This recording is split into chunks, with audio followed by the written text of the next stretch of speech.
بسم اللہ الرحمن الرحیم۔ السلام علیکم محترم ناظرین۔ حضرت فاروق رحمہ اللہ تابعین میں سے ہے۔ مسجد میں نماز ادا کرنے کے لیے آئے تو سنا کہ خطیب مسجد جہاد ترکستان کے لیے لوگوں کو شوق دلا رہے ہیں۔ یہ بھی اٹھے اور اپنے آپ کو پیش کر دیا۔ مجاہدین میں انہیں بھی شمار کر لیا گیا۔ تیاری کے لیے گھر آئے۔ بیوی امید سے تھی، کہنے لگی میں اس حال میں ہوں، آپ جا رہے ہیں، میں اکیلی ہوں، کیا بنے گا؟ فاروق کہنے لگے تو اور جو کچھ تیرے شکم میں ہے اللہ کے سپرد کرتا ہوں۔ اس زمانے کی بیویاں ایسی تھی جنہیں صبر کرنا بھی آتا تھا اور اللہ کے لیے اپنا حق معاف کرنا بھی آتا تھا۔ بیوی نے خوشی خوشی اللہ کی راہ میں نکلنے والے اس مسافر کو تیار کیا، گھوڑے پر زین رکھی، زرہ لا کر دی اور پھر انہیں محبت سے بھرپور لہجے میں الوداع کہا۔ فاروق چلے گئے اور پھر ان کا انتظار ہونے لگا۔ دن، ہفتے، مہینے اور سال گزرنے لگے لیکن فاروق نہ آئے۔ سورج چڑھتا ڈوب جاتا، کتنی بہاریں آئی اور کتنی بار خزاں آ کے لوٹی، گرمی سردی سے اور سردی گرمی سے لوٹی لیکن فاروق نہ آئے۔ اس زمانے میں اسلامی فتوحات کا سلسلہ مسلسل جاری تھا، ایک مہم کے بعد دوسری، دوسری کے بعد تیسری اور تیسری کے بعد چوتھی، یہاں تک کہ فاروق کو ان مہموں میں حصہ لیتے لیتے پورے 27 برس گزر گئے۔ کبھی پتہ چلے کہ شہید ہو گئے، کبھی خبر آئے کہ قیدی ہو کر رہ گئے اور کبھی یہ سنائی دے کہ زندہ ہے۔ پیچھے ان کے ہاں دینے والے نے ایک خوبرو فرزند سے ان کی بیوی کو نوازا۔ ماں نے اپنے بیٹے کا نام ربیعہ رکھا۔ ربیعہ جب کچھ بڑے ہوئے تو ان کی اچھے انداز سے تربیت کی اور پھر جب اس نے لکھنا پڑھنا سیکھا تو اسے قرآن و حدیث کی تعلیم دلانے کے لیے مدینہ منورہ کے اچھے معلموں کے پاس بھیجا۔ ان کی تربیت پر ماں نے سارا مال صرف کر دیا۔ ربیعہ خود بڑے ہونہار طالب علم ثابت ہوئے اور پڑھ لکھ کر خوب مقام پایا۔ علوم قرآن و حدیث، فقہ اور ادب سبھی میں اللہ تعالیٰ نے انہیں کمال بخشا۔ پڑھنے کے بعد پڑھانا شروع کیا تو ان کا حلقہ درس بڑھتا چلا گیا اور یہاں تک کہ مسجد نبوی میں باقاعدہ سے علوم دینیہ سے سیراب ہونے والے نوجوان طلباء کے علاوہ بہت سے بڑی عمر کے لوگ بھی ان کے حلقہ تعلیم میں آتے اور علمی استفادہ کرتے۔ مدینہ اور گرد و نواح میں ان کا علمی چرچا تھا۔ پھر ایک روز رات کی کچھ ساعتیں گزری تھی کہ ایک گھڑ سوار اپنے بوڑھے جسم پر تلوار سجائے، ہاتھ میں نیزہ تھامے اور مال غنیمت اپنے ساتھ گھوڑے پر لادے مدینہ منورہ میں داخل ہوا۔ اہل مدینہ کو اس حلیے پر کوئی حیرت نہ ہوئی کیونکہ وہ دین کے مجاہدوں اور غازیوں کا مدینہ تھا۔ یہ گھڑ سوار اپنی سوچوں میں مگن تھا، سوچتا تھا کہ میرا گھر وہیں ہوگا یا جانے کہاں، میری بیوی زندہ ہوگی یا میرے جانے کے بعد میرے انتظار میں کسی اور دنیا میں جا بسی ہوگی۔ وہ امید سے تھی اس کے ہاں اولاد کیا ہوئی اور اب کس حال میں ہوگی۔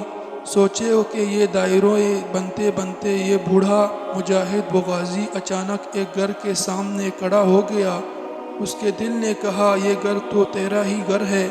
چند ثانیے وہ رکا اور پھر آگے بڑھ کر اس نے دروازہ کھولا اور بے تکلفی سے اندر داخل ہو گیا۔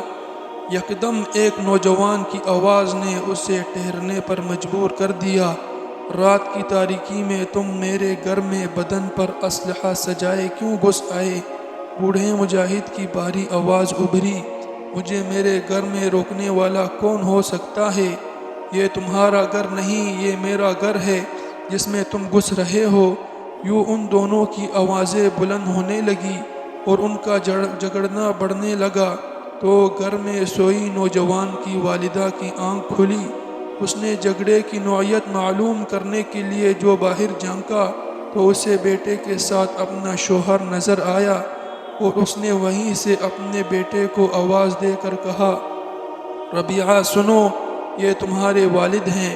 اپنے ابا کو مرحبا کہو اور پھر آگے بڑھیں، اور اپنے شوہر فروخ رحمہ اللہ کو مرحبا کہا اور پھر انہیں بتایا کہ یہ ربیعہ ہے تمہارا اپنا بیٹا جو تمہارے بعد پیدا ہوا تھا۔